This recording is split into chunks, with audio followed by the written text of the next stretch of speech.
नमस्कार दोस्तों, आज का विषय है ह्यूमन रिबर्थ, सोल, स्पिरिट। आत्मा मनुष्य के मरने के कितने दिन बाद दोबारा जन्म लेती है। पहले जानते हैं पुनर्जन्म की अवधि और समय सीमा।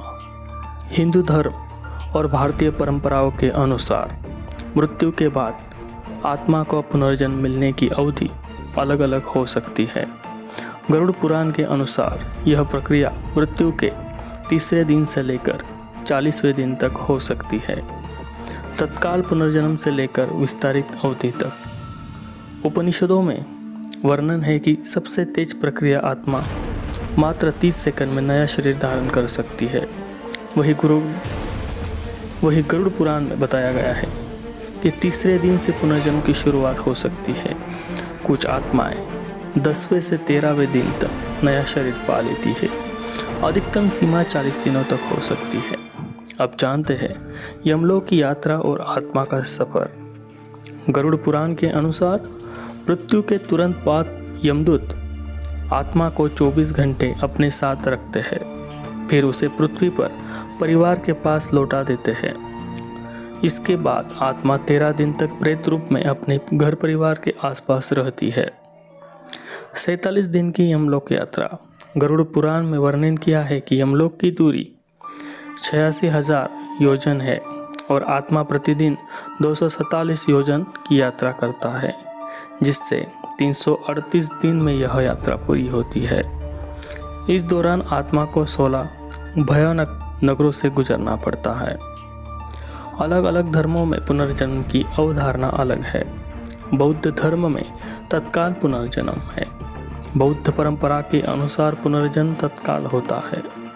जैन धर्म भी मानता है कि मृत्यु के तुरंत बाद आत्मा यानी जीव अपने अगले शरीर में चली जाती है। तिब्बती बौद्ध मान्यता है कि तिब्बती बौद्ध धर्म में बार्दो की अवधारणा है, जो मृत्यु और पुनर्जन्म के बीच की मध्यवर्ती अवस्था को दर्शाती है। दलाई लामा की परंपरा में एक मृत लामा की आत्मा बच्चे में पुनर्जन्म लेती है। पुनर्जन्म को प्रभावित करने वाले कारक क्या है? कर्मों का प्रभाव होता है।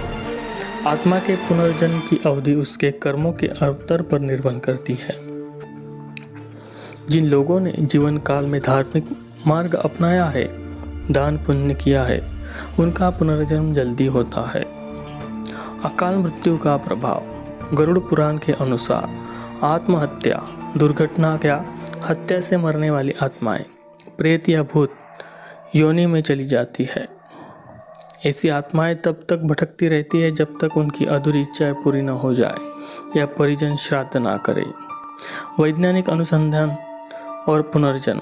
डॉक्टर इयास स्टीवेंसन का शोध है कि अमेरिका के वर्जीनिया विद्यापीठ के ये डॉक्टर इयान स्टीवेंसन ने 40 वर्षों तक 2500 से अधिक मामलों का अध्ययन किया है, जिनमें बच्चों के पिछले जन्म की यादें बताई गई है। उनका शोध 1960 में शुरू हुआ और आज भी जारी है। बच्चों में पुनर्जन्म की स्मृतियाँ। अनुसंधान में पता चला है कि बच्चे आमतौर पर 2 से 6 वर्ष की आयु में पिछले जन्म की बातें करते हैं। 9 वर्ष की आयु तक ये यादें धुंधली हो जाती है। लगभग 20% बच्चे मृत्यु और जन्म के बीच की मध्यवर्ती अवस्था का वर्णन करते हैं। न्यूरोसाइंटिफिक की खोजें। 2024 में मिशिगन विश्वविद्यालय के शोधकर्ताओं ने पाया कि मृत्यु के समय मस्तिष्क में गामा तरंग की वृद्धि होती है, जो चेतना से जुड़ी होती है। NDE यानी नियर डेथ एक्सपीरियंस की यादें वास्तविक यादों के समान होती है, न कि कल्पनित यादों के। इससे निष्कर्ष क्या निकलता है? भारतीय परंपरा के अनुसार आत्मा का पुनर्जन्म 3 से 40 दिन के बीच हो सकता है, जो व्यक्ति के कर्मों पर निर्भर करता है। वैज्ञानिक अनुसंधान भी पुनर्जन्म की संभावनाओं को खारिज नहीं करते, बल्कि इस विषय पर गंभीर अध्ययन अभी भी जारी है। यह विषय आत्मा, आध्यात्मिक मान्यताओं और आधुनिक विज्ञान के बीच एक पुल का काम करता है, जो हमें जीवन और मृत्यु के गहरे रहस्य को सुलझाने में मदद करता है।